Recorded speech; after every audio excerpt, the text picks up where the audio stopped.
All right. Oh my God. Welcome. What an entrance. What an entrance. Episode 56. Can you believe it, guys? 56. Crazy. Lawrence Taylor. We've been together for a long time. You think they'd stop making shows to watch? I know. We haven't even scratched the surface yet. That's what's so amazing about it. It's so amazing. But, before we get too far, you know what we got to do. We got to do the theme song. Woohoo! I'm going to let Rosner take it over, and then I'll pass it. Here's the story of some lonely fellows who spend way too much time watching the TV. All of them have jobs and friends. Well, not really. Just between you and me. Take it away, Bob. They made a live show out of their hobby. Every TV watcher's TV watching dream. Jeff runs Sal and Bob, and there's Howard. They call it Crossing Streams. Sal. And then one day they went live on all the platforms. You could hear the people laugh and shout and scream. Still can't find another word that rhymes with platform. But man, we cross the streams. Together. We cross the streams. We cross the streams. That's the way. That's the way we do it. Here we cross the streams. We never stick the landing. You notice that? Are we meant to? Are we really meant to? Maybe not. Maybe not. Let's see who's around. We got some people. We got Jerry here. What's up? Lee is always up. There's Ron. Lee, what's up, Lee? Good to see you. Lee. Lee is always our number one. And then we got Ron Lippett. Hey, Ron. Ron Lippett couldn't be with us tonight. He's fighting the Rona. He has the Rona. Hope you're well, buddy. Get better soon, man. Send him all our best. And, of course, Jason Taylor. What's up, Jason? The Jason Taylor. Jason Taylor just finished Cobra Kai. I don't know if he means season 3 or season 4, since season 4 seems to be exactly like season 3. I haven't watched it yet. I'll watch it. I will forever be amazed how they got 4 seasons out. It's renewed for 5, and then wow. And then I don't mean to knock. They're all going to become senseis by the episode of season 28. Strike first, strike hard, no mercies. Yeah, I got to say, it seems that every single member of that cast must have taken some kind of fountain of youth pill, because no one has aged. Everybody pretty miraculous. It's true. It's true. Is it? He loves every minute of it. I'm on about halfway through season 4 of Cobra Kai, and the LaRusso kids are assholes. They're just assholes. And the son, they turned the son into like such a dick. Oh my God, like a bully, and Sam's not nice, and her to the daughter, Chet Hanks. It's like they're bullying the new kid, and he's this little guy, and it's like even like the who's supposed to be the good guys are bullying this new kid, and it's like just because he was wearing the wrong shirt, it's like, oh man, it's gonna morph into the Beat It video of Michael Jackson. It's just gonna morph into that. I don't not like it. My wife's ready to bail. I bailed on the Sex and the City reboot. I was just like, I can't deal with this anymore. I bailed halfway through. I watched first 10 minutes of that first episode with my wife, and I was out. It was enough. I was like, more than I could watch. It was just these people. They're just the problem with, I think, both shows. I love Johnny on Cobra Kai, but there's no one likable. There's no one like I really care about, and they keep flipping and ruining characters. And I don't know. We can talk. No, I gotta finish it. I gotta finish it. I do love the fact that Ralph Macchio bounced back the way he did with a career resurrection. I was watching clips from the Rob Lowe Comedy Central roast that Ralph Macchio was on, and they destroyed him. One of the best lines, I can't remember who it was said, "Wax on, wax off." That's what he says every day. Was he's busy working at the car wash on the way off. Great joke. But even him in the show, it's like, they'll be like, oh, me and Johnny got to get along. And then he can get along with Johnny for like half a second before he loses his ability to even maybe meet Johnny halfway. He gets irritated. Anyway, that's some deep rooted hatred over a long period of time. I mean, it's true, but what are you gonna do? So, and it is the man that said, like your car, Mrs. LaRusso. I mean, that's hurtful to take a swing at his mother like that. It's hurtful. So anyway, I welcome everybody who's watching on Facebook and YouTube and Fireside. This is Crossing the Streams, episode 56, and we're going to dive into a bunch of TV show suggestions this episode that we think you should be watching. This is episode 56, so that means there are 55 other episodes sitting and waiting for you on YouTube. 55 hours of TV watching suggestions. And each one of those has at least 4 suggestions in it. Some of them have 5. So if you ask yourself, what should I be watching? And you aren't watching our program, you are doing yourself and the rest of your family a disservice. a significant disservice. Shame on you. So what we'll do generally is I'll recap last week's episode. If you missed it, we talked about the Alpinist Station 11, which actually then came up in my feed. And then Street Gang, how we got to Sesame Street, and Sale finished December strong. As only he can. As only he can with the holiday calendar, which didn't get the highest sale review, but still, if you're run out of other Christmas movies to watch, that's the show for you. So I watched 10 minutes of that and I got diabetes. I couldn't stand it. It was too sweet for you. Today we have, that was the wrong side. Today we have a fun show. We have Mixtape, The Sex Lives of College Girls, the Super Bob Einstein movie, and Champs. But first, we have to talk about the day came, excuse me, that we all feared. For 99 years, we lived in fear of Betty White passing away. And so on December 31st, unfortunately, it finally happened. And that was, it was just, people are blaming People magazine for putting out that she was already made it to 100. Yeah, they didn't put knock on wood in parentheses below it. I mean, there were so many interesting stories that came out about her, and watching her on like clips on YouTube of old game, like she was a master in game shows.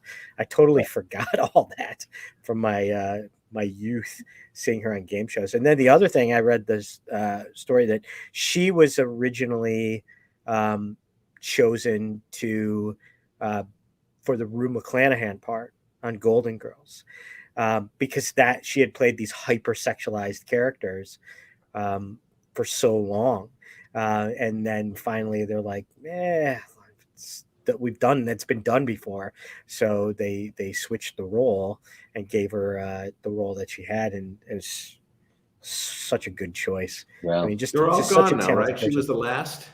They are. Yes, she was last. Yeah. I watched the they had the clip, one of the best skits when she was hosted Saturday Night Live, the census skit with Tina Fey.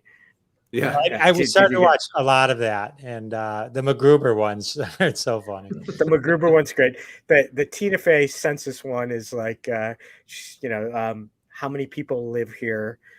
0. And she's like, what? And she's like, oh no, in addition to you. She's like, oh, then 3. I mean, just, what's your first?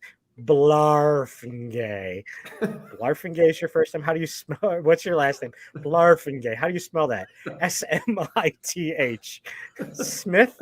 Yes, Blarfingay. I mean, she had great delivery. She was an amazing talent. I saw a great clip where it was actually from the Golden Palace, where a guy comes in with a gun and she acts so ditzy and then gets him to leave, and then picks up the phone and in a different voice, and not the ditzy voice, goes, a man, and reports, go, a man 5'7", yeah, people think I'm dumb, but Yeah. I'm not, right? So then everyone kind of applauds, and she goes, "Oh, I'm sorry, this is 411, not 9." It's such a funny twist, and then they just pulled it right back. It was really funny. So where was that? I was How watching. old was the one with Ryan Reynolds? Oh, the proposal. Ah, that was so. What a clip, man! She's flipping him off. I was watching a Dean Martin roast, roast, 1978, and in 1978 they were making fun of Betty White for being the old person in the room. Yeah, crazy. 78. Wow. Yeah. Holy cow. Pretty crazy, man. The Dean Martin roast. You're like, how was that aired on national television? So boozy, so beautiful. I loved him. Yeah. I mean, brilliant comedy, cutting edge, and everybody was fair game. Not just like you're like, but you couldn't do 90% of the humor they were doing. Especially in those what roasts. Rickles would come off with. Oh God. Yeah. Brilliant. It is funny, like when you anyway. Yeah, it wasn't that long ago. Hey, speaking of shocking comedy, do we have a moment to talk about Patton Oswalt and Dave Chappelle? Yeah, go ahead. What happened? Well, Patton Oswalt's in trouble with the LGBTQ community now because he has a picture. There was a picture of him, with his arm around Chappelle, saying how he loved him and they've been friends since they were kids, And of course, the community got on him and said, "Well, wait a minute, don't you know what he's saying?" And instead of just saying, "Hey, but he's my friend, I can't change others' opinions. I still love him," he completely caved, just completely, I saw that, Bob, but I didn't think he did. I think he kowtowed. What did he cave to? What did he say? I couldn't take it, Howard. He was, Oswald's whole act is about, saying taboo things in a funny way. And his spine just fell out of his ass. Yeah, a little, I'll give you. But he did say, look, he's been my friend since we were teenagers. And it was a little trite, but he did say that we're all works in progress. And, there's no secret. I've been a huge supporter of the LGBTQ and the trans community. And I'm a huge supporter of the community. And I can work to help educate him. That was the part. But there's truth. There's truth to that. I mean, you could have a friend whose viewpoint you don't agree with, but he's still absolutely. Still That's friend. my point. I just apparently thought that he just threw himself under the bus, and it was almost pandering. I just thought, dude, you don't have to do this. I think it was more than anything else. It was to say, let's just drop this as a point of contention. Same thing that happened over the past 24 hours with Jon Stewart. If you saw with Harry Potter. Yeah, I saw that. I don't know.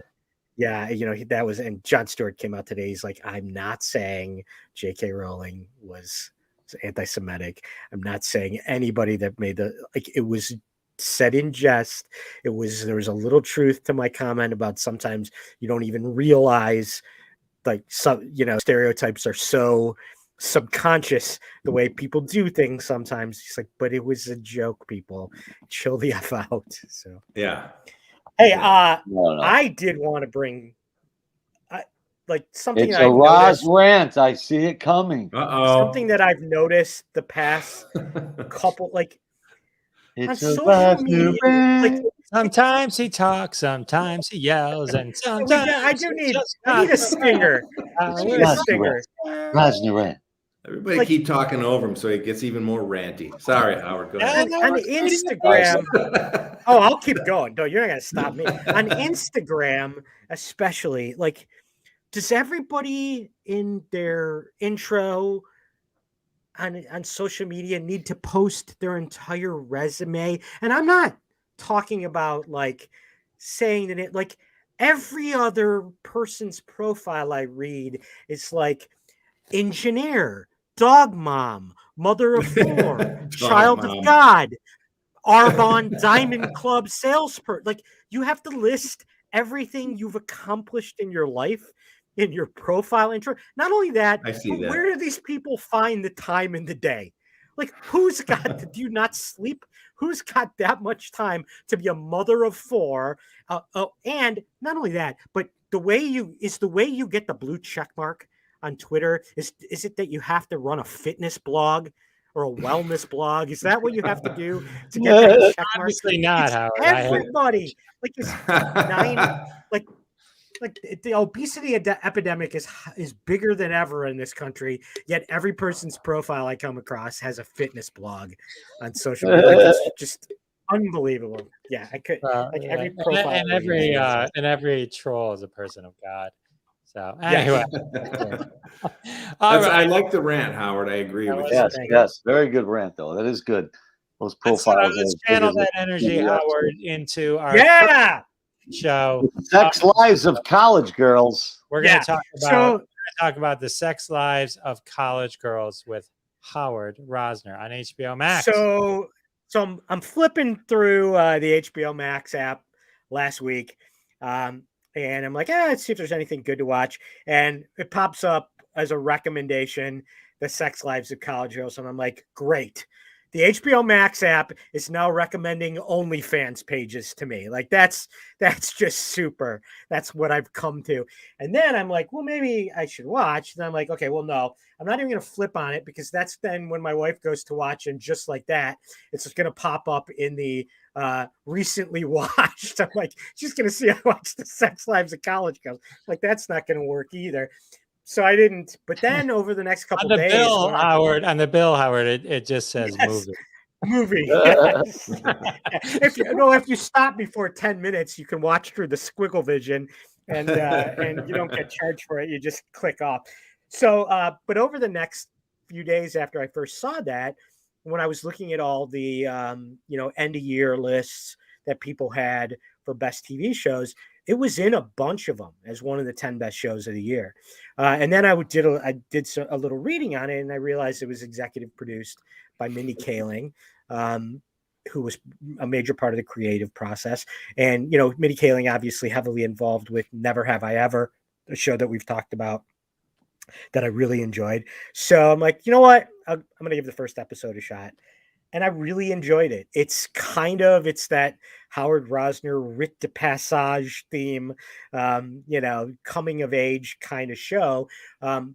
It's kind of like similar to Never Have I Ever, goofy comedy, yet still trying to make good points, but taken to a next level of adulthood. Characters still trying to find out who they are. So the basic gist of the show is it's set at a fictional Vermont Ivy League type university called Essex University. And it's 4 roommates who are brought together randomly. It's a total comedy, by the way, but also some very biting social commentary and good insight to college now and issues that abound. So the 4 roommates are character who starts off seeming like it's going to be the mean girl, right? She's rich. Her family's name is on the library. She puts everybody down. The next character is a soccer star who's the daughter of a U.S. senator. The third is a student, an Indian young woman who wants to be in comedy and wants to work for basically a fictionalized version of, the Harvard Lampoon. That's her goal in life, is to be a comedy writer. She's recently discovered her majorly sex positive. And then the fourth is a woman from from Arizona, lower socioeconomically on scholarship and work study, and very naive. And they get thrown together. And, you do feel like this could very easily be stereotypical plot lines for all of them. And it's 10 episodes in the first season, and it's really not. I mean, the characters go in very different directions than you think from the first episode or two. And they do hit some very poignant subjects that are, part and parcel to the college experience. Not that, I know fully, but just from reading and understanding, sexual harassment, faculty affairs with student issues, coming to terms with one's sexuality, coming to terms with having to make choices that have gone against your core principles your entire life, but now you're doing because you're stuck in an environment that you're not sure how to handle. And it's while some of the jokes might at times be a little expected or trite, where most of those storylines don't go the way that you would think, which is good. It's refreshing. I read an article today about it that popped up on Twitter that was saying how it's really changing a lot of expectations of what college can and should be because of the way they're dealing with these situations. So the young women who are, and I shouldn't say young, for all I know, they could be 30 playing college students, which is still young to me. To most of us on this, I would add. But they do I think they do a really, really good job. And it's an enjoyable show. Like I said, it's entertaining. It's pretty funny, but yet it's also it's got some good social statements that it makes. So, quick episodes on HBO Max, and I enjoy it. It got all right, now for recommendation. the real review. How about the bikini shots? Is there a lot of bikini shots? Sexuality. There's not any nudity that I recall. There are some really quick sex scenes, but they're almost comic in the way they approach most of them. Sounds like mine. Quick, forced comedy. Are these only 2-minute episodes? It's 10 episodes. You can knock the whole thing off in 20 minutes, and if you rewind to see I love where the stories go real quick, but don't get up and go to the bathroom. It's a good show. I mean, I like it. Again, it's kind of in that Never Have I Ever vein of characters that character study, and it's kind of got that. You could kind of tell if you'd watch Never Have I Ever that the way they approach some of the characters and the way the storylines intersect, that it's kind of got some of that Mindy Kaling feel to it from a creative behind the scenes process. But again, a much more mature version of that. But it's good. I enjoyed it. They've already approved a second season, and I'm excited to see the second season. So I watched it in like a day. Review, Howard. I'm a big fan of Mindy Kaling's work. I think she's really, really, really good. Agreed. That, man. Looks good. Hey, by the way, one real quick note, separate on a show that previously we had watched, The White Lotus. Just saw today that they've greenlit and announced the first cast member for the second season. Is going to be Michael Imperioli. So I'm pretty excited about that. I'm looking forward to doing an episode on a re-review of The Sopranos. I'm halfway through season 4, so okay, that'd be great. Cool. All right, that was awesome, Howard. Let's move on. I think it's time for Sal to shine with Mixtape. Mixtape about making mixtapes around Christmas. Yes, it was recommended to me, and I think Netflix is listening because I was on the phone with you, Bob, when we were talking about that Kenny Loggins song.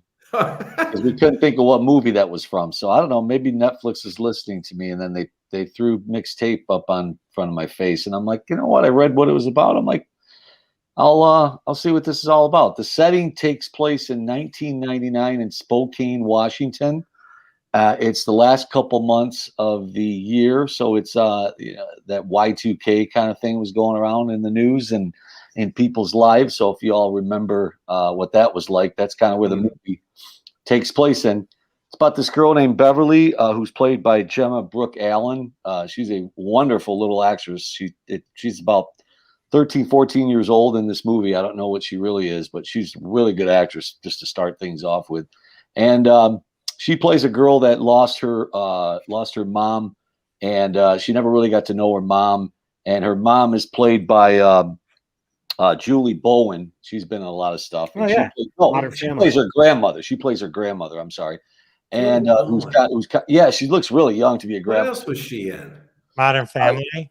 She was also Adam Sandler. Oh, that's right. Yeah, I don't watch that Happy show. Now I know Gilmore. her. Yeah. And Happy Correct. Yeah. Oh, yes, yeah. she looked very recognizable when I obviously saw her, so I looked her up as well. But she plays her grandmother, who's raising her, and they don't really have like a good relationship. The movie starts out where this Beverly wants to talk about her mom and get to know her mom because she never got to know her, and the grandmother just shies away when she wants to talk about her daughter. She just clams up. So Beverly is kind of going through life not knowing about her mom, and it bums her out. And then she kind of gets in with there's some older girls at school that start bullying her, and she actually becomes friends with these girls. But for this particular part of the story, they're bullying her. She goes home. She's very flustered. She goes up in her attic, and she's just bummed out. She starts throwing things up in the attic and stuff, and out pops out this mixtape that her mom had made when she was given birth, basically pregnant with her, and just made a tape of when she was younger, not just only when she was pregnant. And this just energized Beverly, and she's just, oh my God, I gotta. So she puts the cassette in a cassette player that was in an old box, which I cracked up. She puts it in there and tries to play it, and I'm like, okay, the batteries wouldn't last 30 years there, Beverly. But it was a cute moment. Double D's. That was but our there was show. a little. They showed these. Sorry.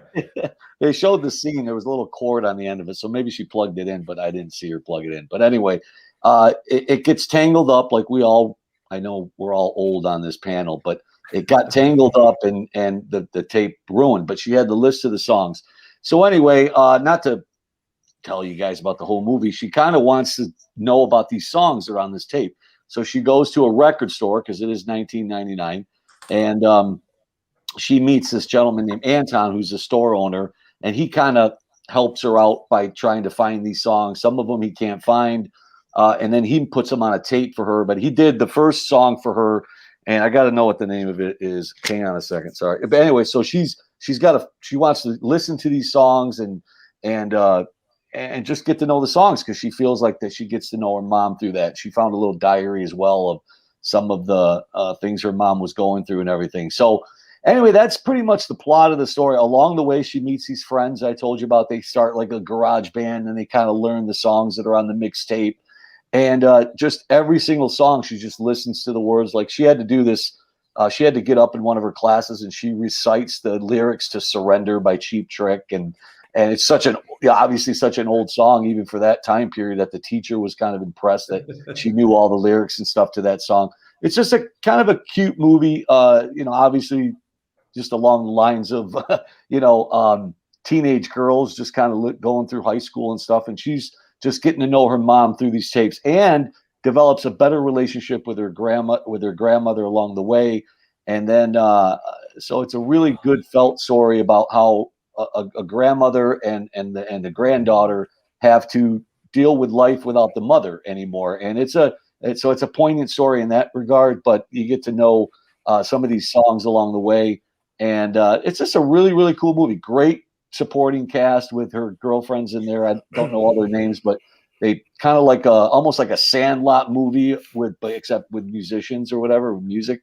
And it was a good solid movie. So I want to list for you some of the songs that were on her tape. I'm not going to list all of them, but I just want our listeners and I can name that song in 2 notes. So some of the songs that were on that tape, and they are played throughout the movie too, which is really cool if you're into that kind of that era. I Got It Right by Iggy Pop, Surrender by Cheap Trick, which plays a really good role in the movie. Best I Ever Had. I forgot who's saying that one. Some of these were covered by other bands, but I remember that song. Teacher's Pet was sung by The Quick. I Want Candy, Bow Wow Wow. I don't know if you guys Wow, yeah. Fly Away by Lenny Kravitz. Better Things by the Kinks. There was a really good kind of letter about that song. That's a good mixtape. Yeah, and Dancing in the Moonlight is the very, very last song. And Gemma, who's is Beverly, sings the song herself. I read it, I Googled it, and she actually sang that song with the her bandmates there, and she actually really did sing that song at the end of the movie. It's a really, really cute movie. I give it 4 tomato sauce jars. I really enjoyed it. It's a cute movie. And with that said, I would like to ask our panel here, because you're all about my age. I'll start with Bob, because I know for sure you had a mixtape there, buddy. Just a couple songs, man. What was on your mixtape? And we'll go around the circle. I'm going to say Lionel Richie was on mine. Bruce Springsteen. I kind of was more of a top 40 kind of guy. But go ahead, Bob. What was on your mixtape? I would during the time I would have made a mixtape for somebody. I would be the Ramones and Warren Zevon, Elton John. I thought you were going to some say Cheap dinosaurs screeching, pterodactyls making noises. What about you, Jeff? You're a bad man for that. I want you to know that it took me a moment to get that, and in that moment, I went, "He's making an old joke about me." I can honestly remember sitting there with my jam box that had 2 tape, 2 cassettes, because I was from high school, and alone, I'm sure. Alone, of course. But go ahead. Waiting for I hate that you said alone and knowing what I'm about to say. Waiting for Beat It or any Weird Al song to come on the radio so I could record it. Because what people don't understand is, to hear something back then, you had to actually hear it.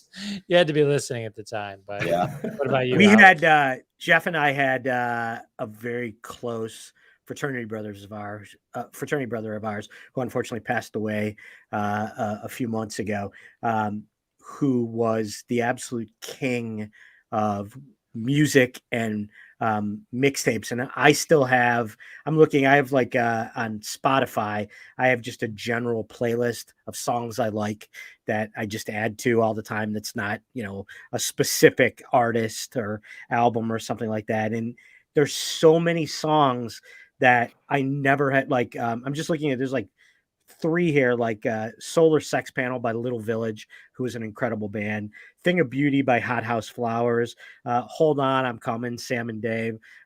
Like, he was the king of the mixtape, and always, like, he was from Chicago. I have one here that was called A Dying Cubs Fan's Last Request, that I remember the first time I listened to it on a mixtape he played. Like, he was the king of the mixtape. My mixtapes that I made always include, I've been a fan of Rush since I was 10. And then, like, later in my high school years, I was big into a lot of British new wave invasion bands, like General Public. Yeah, I love General Public. Yeah, I was just gonna say that. Ultravox, Big Country, were bands like that I was huge fans of. So those were always on my mixtapes. Yeah. Good choice, man. Good mixtape. I just want to say, Sal, this is one of the reasons we're friends. You have such a sunny disposition that, like, these movies, I probably couldn't get through 20 minutes of them. Oh, I love I know. And I love you. I love that about you. It cracks me up because I'm drawn to this dark shit. Yeah, I'll do some of that sometimes too. And I like the sports documentaries, but I'm not into the Spider. I know you guys love Spider-Man and all that stuff. I don't get into those movies. I don't know why. I found some trivia on your movie, Sal. It said Sarah Jessica Parker back in 2012. This movie was made in 2021. in 2012, Sarah Jessica Parker was supposed to be Julie Bowen's role. At that time, it was an aunt. I don't know if they changed it. Okay. Wow. Yeah. No, it's a nice little movie, man. It was very well done. I didn't realize it was that new. It just came out in December of 2021. So, all right. Well, I'm going to go next. I hate to break the pattern of movies and TV shows about young girls, but but I'm going to. So, what are you doing? Right, so I am going to review the Super Bob Einstein movie. So growing up, I was a big fan of Bob Einstein, and he is Super Dave Osborne. A lot of people know him as Super Dave Osborne, which is a character that he created, I think originally on the Bizarre show on Showtime, which he helped create, which actually was the first show ever on one of series, series ever created for a paid channel. Yeah, correct. Yeah. Oh, Bob Einstein is a hilarious comedian, but just to give you an idea what this movie is, the Super Bob Einstein movie.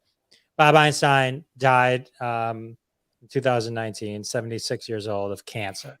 So this movie is like, I would say, a love letter to him from his friends, just kind of honoring him. It's a tribute. It's, if you died, this is what you would want everyone you know to get together and put together in one way or another. Like, this is what that is. It's a documentary eulogy. It really is. But it's not sad. It's not about his life getting cut short. It's not about any of those things. It's people remembering him and telling stories.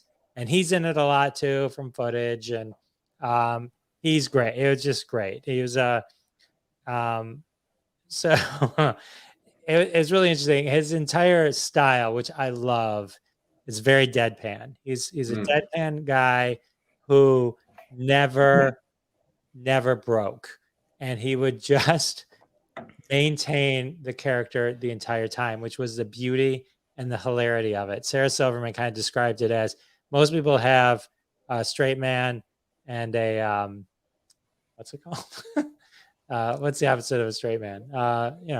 He was his own straight man to bounce jokes off of. Yeah, but he was his own straight man, but he was two straight men, and usually it's just one. So there's so many funny stories and things that kind of go into this 90 minutes. And John Byner's in it. He was the star of Bizarre with him, and he talks. And Larry David, Susie Essman, Jeff Garland, Jimmy Kimmel, Steve Martin, Sarah Silverman, David Letterman, just to name a few. These people are just raving about him and talking about how funny he is. Even if you don't know who Bob Einstein is, and likely if you started to watch it, you'd be like, oh, I know who that is. It's worth it to watch it, because you'll definitely go, oh, either I need to rewatch a lot of this stuff, or I need to discover a lot of this stuff. He's also most recently, I think, known as Marty Funkhouser on Curb Your Enthusiasm, which I'll let Howard talk a little bit about, but he has been on that for seasons 4 through 9. But here's a guy that just went on a show, did a bit, like a deadpan bit. I think it was Tommy Smothers that was watching. Tommy Smothers is watching, finds it to be the most hilarious thing ever, hires him to write for the Smothers Brothers. He becomes, I think first it was the Glenn Campbell show, which became the Smothers Brothers show. And then he becomes Steve Martin's writing partner. Like, for years, they were inseparable. Steve Martin talks about it. But I mean, he was part of this Rob Reiner crew. That writer's room was crazy. Insane writer's room. Carl Gottlieb, who actually was on my podcast, but went on to write The Jerk with Steve Martin and the screenwriter for Jaws. But I mean, there's just so much hilarity in this room. It's just insane. So I'm just going to tell one story from the thing, because I think it's one of the, to me, I think it's so funny, and I think it's indicative. So I'm not going to tell it well, so you'll go watch the movie after. and you'll hear him do it, and it's much better. But Jimmy Kimmel's telling the story where he's Bob Einstein is on the Man Show with Adam Carolla and Jimmy Kimmel, and Bob Einstein's father was a very famous comedian of his time. And actually, he was known, and he had this character, Parkyarchus. I don't know if I said it right, but it was a character that he did, which kind of, I think, molded Bob Einstein, who later, became very synonymous with Super Dave Osborne, like creating a character where you could be you, but you're this character, a different person. So his father was doing a roast of Lucy and Desi Arnaz and died like right after, like dropped dead right after it. And so you had to be pretty big to be at that, the Lucy Arnaz thing. So he dies right after. So flash forward, Bob Einstein's on the Man Show, and they're doing this shots. They're all doing these shots. They're playing some kind of game. And Adam Carolla goes, well, at least your father died doing something he loved. Bob Einstein goes, that is the stupidest thing I've ever heard. And then Adam Carolla tries to back out of it. And he goes, that is the stupidest. And Bob Einstein says to Adam, what does your father love to do? He goes, what is your father? He loves to play the trumpet. And Bob Einstein says, well, you know what? I hope he's playing the trumpet, swallows on it, chokes to death, falls over and dies. People can say he died doing what he loved. It's something like that. I didn't do it as well, but but it was just, but this is all straight, right? He tells it, his tone is very, he's not like he's telling a joke. It's like, he's like a serious sort of anger. And it's like, it's so funny, but everything he did was like that. Super Dave Osborne is the funniest. Super Dave Osborne, for people who don't know, he's like, he's an accident prone, evil Knievel character. He never, which is really what he was based off of. Right. Just like Evil Knievel, and he never could get. They always went horribly wrong. Something always went horribly wrong, but it was so funny. I mean, hilarious. He played it always funny. And it's physical humor like you wouldn't believe physical humor, and it never gets old. I can watch the same clips over and over again, and it's so funny because he plays it so straight. Yeah, every time straight. I was a huge fan of Bizarre, and I remember the Super Dave Osborne show, and I forgot how funny. Like I remembered it being funny, but I forgot how detailed funny those clips were.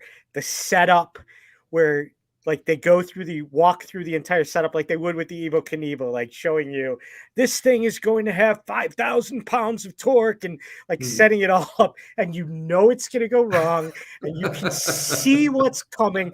Like there's the one where he's in the yo-yo, like the huge yo-yo. You're like, something's going to happen, and the rope snaps. He rolls down a hill onto a highway or into a ravine. Like, my wife had never seen some of this. She was watching with me, and she was cracking up. She was laughing her ass off. Like the one where he's like, it's like a hammer or something, and it just smashes into the ground in front of him. But then the other part that made it hysterical was hearing him go, "Oh no!" Like as it's about to happen, and then the announcer coming over going, "Super Dave." He's like, "You're standing on my nuts, you putz." Like it's just the deadpan after the stunt had gone absolutely wrong. Was so funny. And Marty Funkhouser was such a great character. There were just the one they talk about was the famous one where he with Jerry Seinfeld, where he meets Larry introduces him to Jerry Seinfeld, and he does I won't do the joke, but it's a hysterical off-color joke. And I didn't realize until Larry and Jerry talk about it, that was not scripted. He literally goes and says, "Hey, do you want to hear a joke?" And Jerry's like, and Larry's like, "No." And he's like, "I have to tell you a joke." That was unscripted, and he just launched into it, and it was hysterical. And then the other couple of scenes they show, a couple of things of Marty Funkhouser is where Larry stole the flowers from the roadside memorial. And then the one that I love, which might be my all-time favorite, Curb Your Enthusiasm episode was from Palestinian Chicken, where he becomes super Orthodox and he won't take off the yarmulke. And Larry chases him off, and all the people in the Palestinian restaurant cheer Larry on. I've seen that one. Yeah, it's good. The delivery was so good, just so good, and just so funny, just hysterical. They showed, and he had done some of those routines more than once. Like they showed in the episode they did for Kimmel, where they set up a drive-through restaurant, and then they had a car drive straight through the drive-through. They did that exact scene exactly that way per his instruction 25 years prior on the Super Dave show or something. Like it was exactly the same. They showed footage of it, and it just brilliant. It didn't matter. Wow. Nobody cared. So brilliant. And here's the beauty of it. It's on HBO Max. It's called the Super Bob Einstein movie. It's only like 90 minutes long. It's a perfect amount. There's no fluff. It's all really, really great. Really, really great clips. Lots of funny stuff. So I definitely highly recommend. I am going to watch that tomorrow. Yeah. It's a good it's Need some really levity. good pick me up laughter one. Yeah. That was hilarious, man. All right. Next we have Champs. A boxing documentary. Bob is the boxing that Sal is to Christmas. Well, I have to admit to an obsession, a predilection, a fascination with all things boxing. So I'm going to rip through this one pretty quickly. I'm going to hit the high points. Okay, this is a documentary that was made in 2014. And usually the ones that I review here are about a specific boxer or a specific event. I kind of talk about their lives and their impact on the sport. But this one really details three well-known boxers. One named Bernard Hopkins, who is probably the least well-known. But if you're a boxing fan, you know him as the guy who won the light heavyweight championship at 49 years old, and had been a middleweight champ and defended his title 19 times in a row, which is just incredible. I mean, that's something like 10 years he sat atop the ranks of that. It's just and spent some of his prime in prison. Yes, he did. And this is like the worst. This is the most poorly named document. It's just champs. It doesn't mean anything. Yes, they were all champs, but they missed a huge opportunity in this. There's really no new ground broken in this, except for some very subtle things that are brought out about each of the three: Bernard Hopkins, Mike Tyson, and Evander Holyfield. Okay, and Howard, we were talking earlier about the 84 Olympics, where this is, I think, where they missed their first chance to point up that this should not have been called champs. They should have named it something like Resurrections, because each of these guys was born in absolute poverty. Yeah. Bernard Hopkins tells a story about how, there's 6 kids around a kitchen table, and his mother's trying to figure out how to ration 2 cans of pork and beans and shove some flour in there. And, orange rinds, so they can get off to school with full stomachs. Just the kind of crushing poverty that most people don't make it out of. Well, Evander Holyfield, the same, in Alabama, born to illiterate parents. Mike Tyson, Brooklyn. We all know his story. It's the most well-known. All of them start out with literally everything going against them. But then we all know that they make all kinds of money, lots of fame. But there are moments, there's a moment in each of these men's lives that comes after their fame and fortune that the documentary talks about, it touches on, but really should have given it the name Resurrections, I believe, because each of them hit rough patches, as you know. Tyson in jail for rape, comes out, fights Holyfield, gets knocked out. Next fight, he bites Holyfield's ear off. Just an endless, I don't know what the bad streak for the guy. He was off his rocker. Evander Holyfield, He started out his career getting jobbed out of the gold medal in the Olympics. He was disqualified for zero reason. Nobody to this day understands what he did or didn't do. They said he hit after the break. He didn't. So he, you know, his big chance, they took it away from him. Tyson didn't even make that Olympic team. He was an alternate, if you can believe that. He wasn't even good enough to get on the 84 team. And in, what was it, 2 years later, he was champ at 20 years old. So and Bernard Hopkins spent 5 years in jail after committing various felonies, 9 of them to be exact. 5 years in a maximum security jail where he learned to box. And he came out, turned his life around, and all of them. The documentary keeps focusing on like this individual drive that they each had, but that's the same for every boxer, for any champ, anybody who makes it to that pinnacle has this insane drive inside them, and so that wasn't anything new. But they missed the point that all 3 of them also had a moment in later in their careers, like Bernard Hopkins winning it back at 49 years old, when everybody just said, you've got no chance. And he said he appreciated that more than any other thing that he had accomplished in his career and his life. He still got something like 50 million bucks in the bank. He's worth a lot of money. Tyson, we know what happened to him, right? He made a comeback as an exhibition. He's now a multimillionaire again. But Tyson, and I got to look at the time here. I don't want to take up too much. I don't want to get dark here.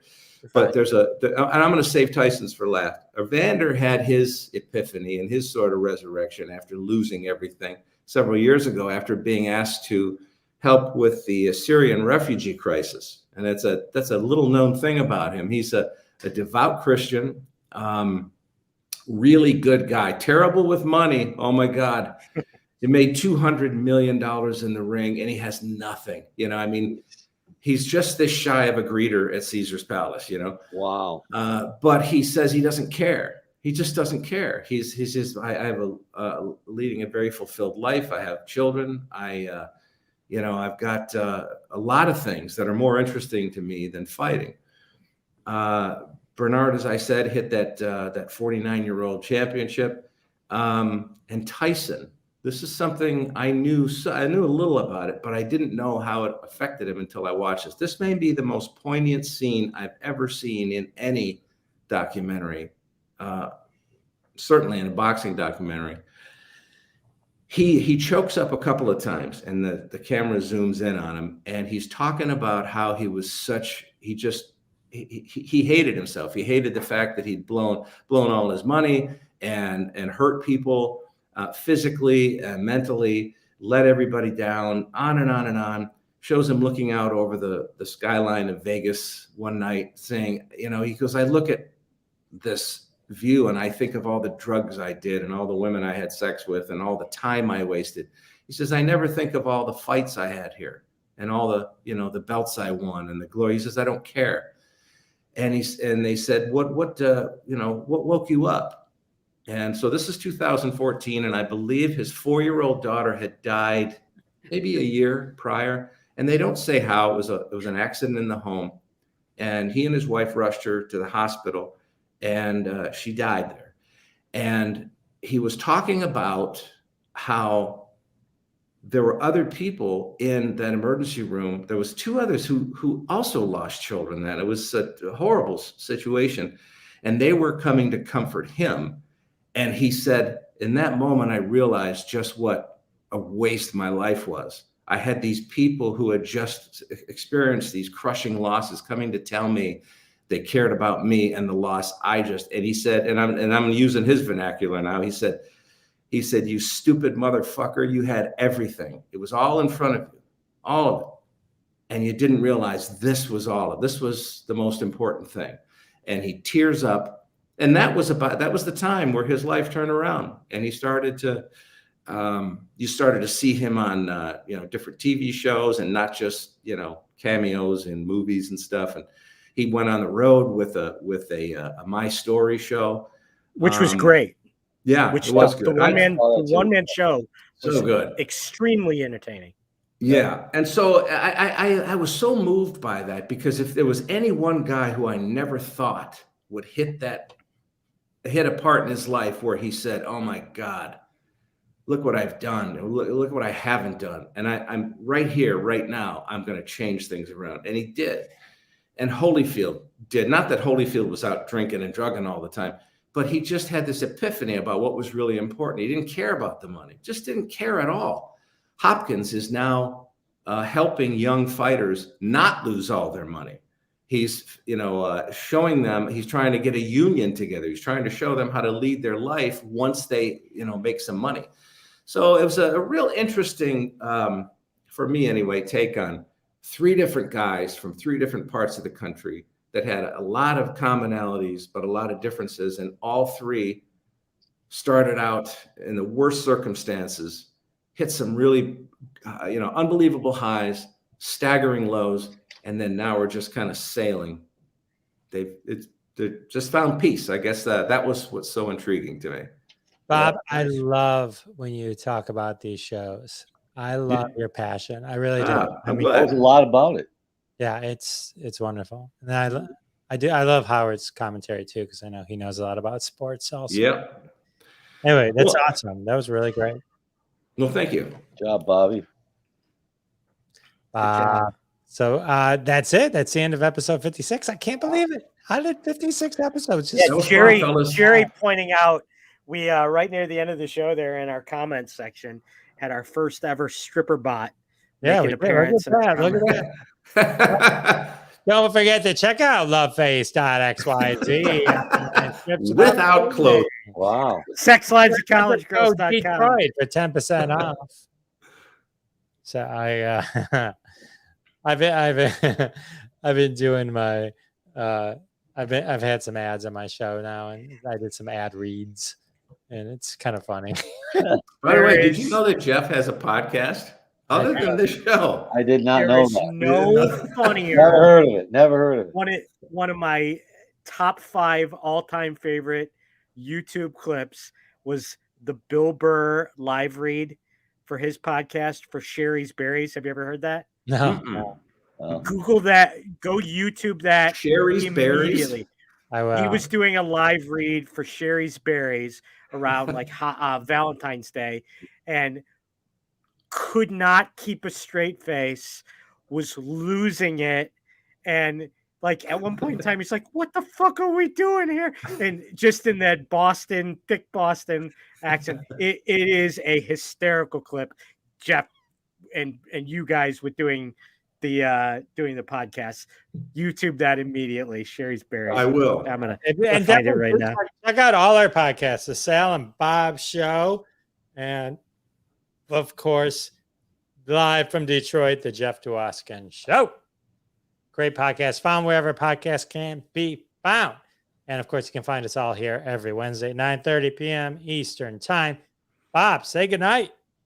Good night, everybody. You can see me next week at the Funniest Funny Comedy Club in Lansing, Michigan, January 12th through the 15th, and January 20th at our monthly show at Genetti's Hole in the Wall Theater with my partner, Sal D'Amelio.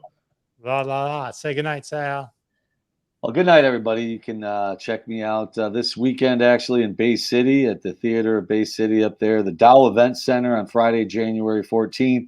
And Eddie's on Thursday, January 20th with Bob Phillips. SalDeMiller.com. Happy New Year, everybody. Hey. Happy New Year. Hey, good night, Howard. Good night, Howard. I'll be on my couch. My dog's net master will be opening for me. 2 shows nightly. And, I look forward to seeing everybody next week. All right. So good night, Fireside. Oops, I am saying goodnight on Fireside. And then good night to all of you. Thanks all for coming. We appreciate you so much. Don't forget to check us out on YouTube.